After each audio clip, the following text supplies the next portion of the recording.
বেনজির মতিউর পালিয়ে গেলেও বহিঃসমর্পণ চুক্তির আওতায় তাদেরকে ফিরিয়ে এনে বিচারের মুখোমুখি করা হবে, এ তথ্য জানিয়েছেন দুদকের আইনজীবী খুরশিদ আলম খান।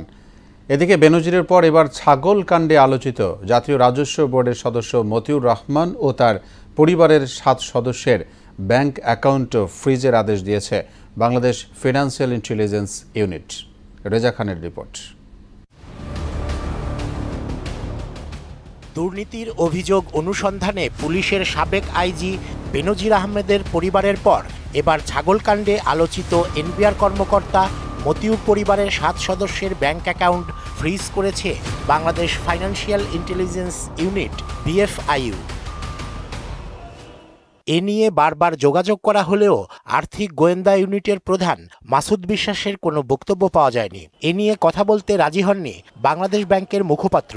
ওইটা BFIU করছে, অফিস আমাদের ভিতরে, কিন্তু আমরা তো ওদের রিপ্রেজেন্ট করি না, ওই BFIU এর হেডকে বলতে হবে। তবে দুদকের আইনজীবী খুরশিদ আলম খান জানান, BFIU তার ক্ষমতা বলে 30 দিনের জন্য মতিউর পরিবারের ব্যাংক অ্যাকাউন্ট ফ্রিজ করেছে।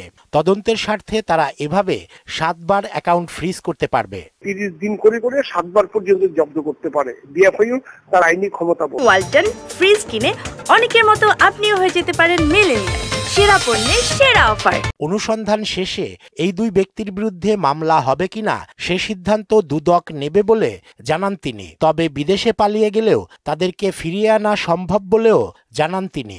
যদি পালিয়েও যায়, মানে আপনার কথা যদি সত্যিও হয়, তাহলে ভয়ের কিছু নেই। এক্সট্রাডিশন ট্রিটির আওতায়, বহিঃসমর্পণ চুক্তির আওতায় ওনাকে আমরা এইখানে ফিরিয়ে আনতে পারবো। এছাড়া সরকারের সাবেক ও বর্তমান এই 2 কর্মকর্তার দুর্নীতির অনুসন্ধানে রাষ্ট্রের কোনো চাপ নেই বলে জানান দুদকের এই আইনজীবী। রাষ্ট্রের কোনো চাপ নাই, রাষ্ট্রের কোনো চাপ থাকার প্রসঙ্গই আসে না। রেজা খান, মোহনা সংবাদ, ঢাকা।